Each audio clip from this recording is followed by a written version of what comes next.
करते रहूं। और मुझे एक बात समझ में नहीं आती है कि कोर्ट में तो हम पिस जाते हैं, तो मेरे लॉ स्ट्रिक्ट करने का सर, हम जिंदगी निकल जाती है हमारी सबकी कोर्ट में। कुछ ऐसा लॉ बनाए कि इनको सजा ऑन द स्पॉट मिले, क्योंकि कहाँ से लाए सबूत, क्या करें आप बताएं।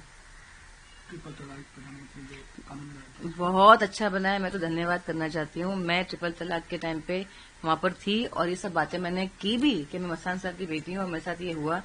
और हमने बहुत कोशिश की, पूरी जी जान लगा दिया कि ये जैसे हमारे इस्लाम में ये इसका मिसयूज हो रहा था, ऐसा नहीं होती तलाक। इतनी गंदी तरीके से मैंने कहा क्या तमाशा बना रखा है। लेकिन मोदी जी ने इस तरीके से वो जो पास करवाया बिल, और सारी औरतों की दुआएं हैं कि उन्होंने ये चीज से लोगों को एक छुटकारा दिलाया मुसीबत से, ट्रिपल तलाक के। तो अभी आप क्या मांग सरकार से, पुलिस से क्या मांग करना चाह रहे हैं और किस लड़ाई है आपकी किस? मैं यही मांग करना चाहती हूँ कि मेरे मामा को, मेरे एक्स हस्बैंड को, मामा असगर हुसैन, नासिर हुसैन, इनको अरेस्ट किया जाए, क्योंकि इनके पास मेरी प्रॉपर्टी है, इनके पास मेरा बर्थ सर्टिफिकेट है। इन लोगों, इस आदमी ने मेरी जिंदगी खराब कर दी। एक इंसान की जिंदगी आप खराब कर रहे हो। मैं आज भी वो मेंटली ट्रॉमा से निकल नहीं पाती हूँ। मुझे क्या डिस्टर्बेंस है, मेरे डॉक्टर्स बताएंगे आपको, मेरे डॉक्टर्स हैं कि भाई मेरे पास रिपोर्ट्स है कि मैं कितनी डिप्रेशन में थी। मतलब आप कैसे निकलोगे, एक बच्चा कैसे निकलेगा कि आप कर क्या रहे हो। और मुझे ट्रिपल तलाक का आपने जो कहा, ट्रिपल तलाक, मुझे भी ट्रिपल तलाक दी स्लम में जाके, रात के 11 बजे तलाक तलाक तलाक। मैं कहाँ जाऊं।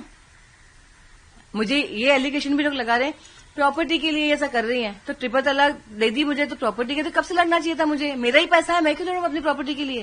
मैं तो मांग रही हूँ give my money back, give my house back. आप घुसे हुए चोर की तरह। हसीन मस्तान में चाहिए लड़ाई आपकी आइडेंटिटी से।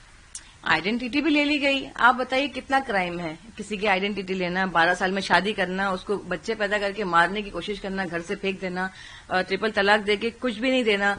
12 साल की लड़की शादी करके आप 19 साल लिख रहे हो। मेरे स्कूल के बच्चे भी तो है ना, हम एक साथ में पढ़े हैं। तो आप सोचिए इतने सारे क्राइम के बाद वो आदमी, और क्रिमिनल कैसे, वो रेपिस्ट है, क्रिमिनल है, इतने बड़े क्राइम की वो आदमी। लोगों ने कहा, मैं बोलना चाहूंगी क्योंकि देखती हूँ मैं कमेंट, लोग लिखते हैं अरे ये मुसलमान, कभी कोई मुसलमान गलती करता है तो अरे ये मुसलमान, कोई हिंदू गलती करता है अरे ये हिंदू, कोई भी रिलीजन को ले आते हैं। मैं सबसे कहना चाहूंगी, जो चाहे वो हिंदू हो मुसलमान, अगर वो ऐसी गलती करता है उसका कोई धर्म नहीं है, वो हैवान शैतान है। टेररिस्ट क्यों बोलते हैं हम, टेररिस्ट का कोई धर्म नहीं होता। तो वैसे ही शैतान और हैवान, रेपिस्ट, क्रिमिनल क्यों नाम दिया है। आप धर्म को मत लाइए, धर्म से क्या लेना देना। जो वाकई में मुसलमान है, वाकई में हिंदू है, वो कभी ऐसी हरकत नहीं करेगा। शैतान करते हैं ऐसी हरकतें।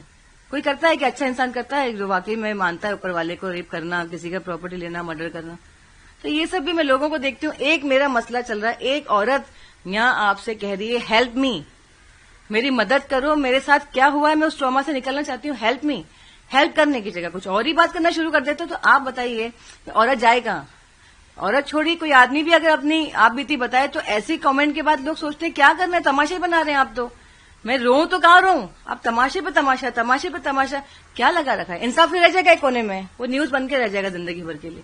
फिर आप बोलेंगे इतने साल आप क्या कर रही थी, एक क्वेश्चन मार्क हो जाता है। फिर आखिर में क्या मांग करना चाहिए सरकार से, पुलिस से, क्या करना आपकी आइडेंटिटी के लिए? मैं तो सरकार से ये कहना चाहूंगी, सर जो लोग जैसे मैं हूं और भी लोग अगर आपके सामने आ रहे हैं तो हमारी आवाज आप तक अगर पहुंचती है, तो जो केसेस आ रहे हैं सर प्लीज हमें हेल्प कीजिए। क्योंकि आज के हमारे देश के प्रधानमंत्री श्री नरेंद्र मोदी जी हैं, अमित शाह जी होम मिनिस्टर जी हैं, तो हम किसके पास जाएं। मैं किसके पास मांग लगाऊंगी, जो देश चला रहे हैं उनको ही कहूंगी ना। और अगर उस पर तवज्जो दिया ही नहीं जाएगा कि कितने केसेस हो रहे हैं, लॉ स्ट्रिक्ट नहीं किया जाएगा, तो हम न्यूज बन के, तमाशा बन के रह जाएंगे। तो मेरी यही मांग है कि अब मेरा कोर्ट में री ओपन हो रहा है केस, तो मुझे हेल्प चाहिए पुलिस। क्योंकि पुलिस क्या करती है आपको पता है कि नहीं आप कोर्ट से आइए, ये करिए, इतना कुछ करें, पावर दें पुलिस को कि भाई वो उठा के लेकर आए इनको। कोर्ट का तो मसला चलता रहेगा, बट उठा के लाके पूछताछ करें। और जो भी आपको लगता है कि क्रिमिनल के साथ क्या होना चाहिए सर, आप लोग कीजिए। ये मेरी मांग है उनसे। मैं तो 10 साल की थी ना जब उनका इंतकाल हुआ। तो पापा के साथ तो मेरी बहुत खूबसूरत यादें हैं, एक बच्चे एक बाप की क्या होती है। तो मुझे ऐसा लगता है कि मैं बहुत खुशनसीब हूं कि मैं अपने पापा के साथ, मतलब मुझे ऐसा लगा कि मेरी जिंदगी में सब कुछ मुझे हासिल हो गया है। उनको देखने के बाद मुझे इतने अच्छा इंसान तो मैंने मेरे पापा होने से पहले जैसे मैं बड़ी होती गई तो उनकी जो अच्छाई थी वो मुझे ऐसा लगा कि इतना अच्छा भी कोई हो सकता है। किसी ने मुझे पूछा कि आप किसी में आपके पापा को इस तरीके, मैंने कहा कोई पैदा ही नहीं हो सकता, क्योंकि मेरे अगर पापा होते, अगर ये केस मेरा केस अगर मेरे पापा के पास जाता, being someone else on the spot इंसाफ होता, बट पापा रहे ही नहीं। और मैं ये कहना चाहूंगी, बहुत खूबसूरत यादें हैं मेरे पापा के साथ। वो तो मैं वो बाद में बात करूंगी, अभी तो ये मेरे मसले की बात है नरेंद्र मोदी जी और अमित शाह जी से। तो पहले ये तो इससे तो निकलूं मैं, वो एक अलग ही कहानी है मेरी और उनकी बीच की।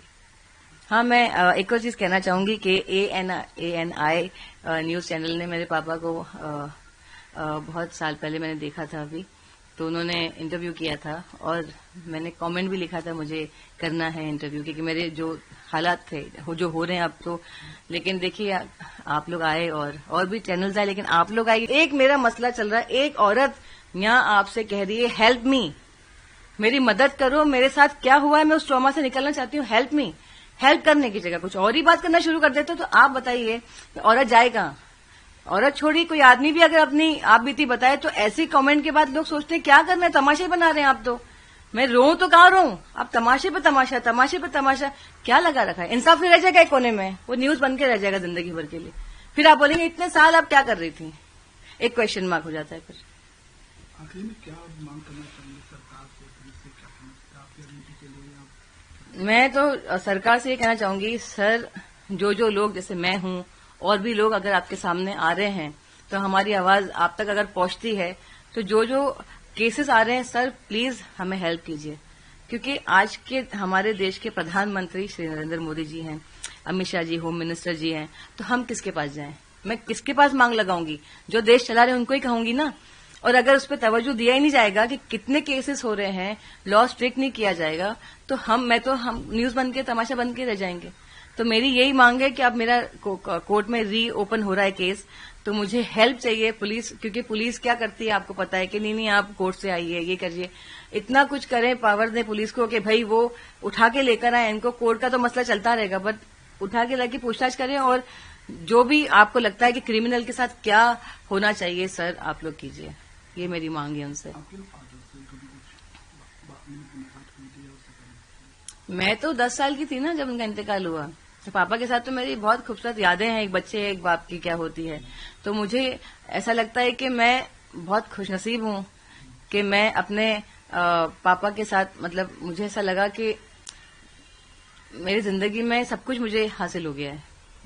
उनको देखने के बाद मुझे इतने अच्छा इंसान तो मेरे पापा होने से पहले जैसे मैं बड़ी होती गई तो उनकी जो अच्छाई थी वो मुझे ऐसा लगा कि इतना अच्छा भी कोई हो सकता है। किसी ने मुझे पूछा कि आप किसी में आपके पापा को इस तरीके, मैंने कहा कोई पैदा ही नहीं हो सकता, क्योंकि मेरे अगर पापा होते, अगर ये केस मेरा केस अगर मेरे पापा के पास जाता, being someone else on the spot इंसाफ होता, बट पापा रहे ही नहीं। और मैं ये कहना चाहूंगी, बहुत खूबसूरत यादें हैं मेरे पापा के साथ। वो तो मैं वो बाद में बात करूंगी, अभी तो ये मेरे मसले की बात है नरेंद्र मोदी जी और अमित शाह जी से। तो पहले ये तो इससे तो निकलूं मैं, वो एक अलग ही कहानी है मेरी और उनकी बीच की। हाँ, मैं एक और चीज कहना चाहूंगी कि ANI न्यूज चैनल ने मेरे पापा को बहुत साल पहले मैंने देखा था अभी, तो उन्होंने इंटरव्यू किया था और मैंने कमेंट भी लिखा था मुझे करना है इंटरव्यू, क्योंकि मेरे जो हालात थे जो हो रहे हैं अब तो। लेकिन देखिए आप लोग आए और भी चैनल्स आए, लेकिन आप लोग आए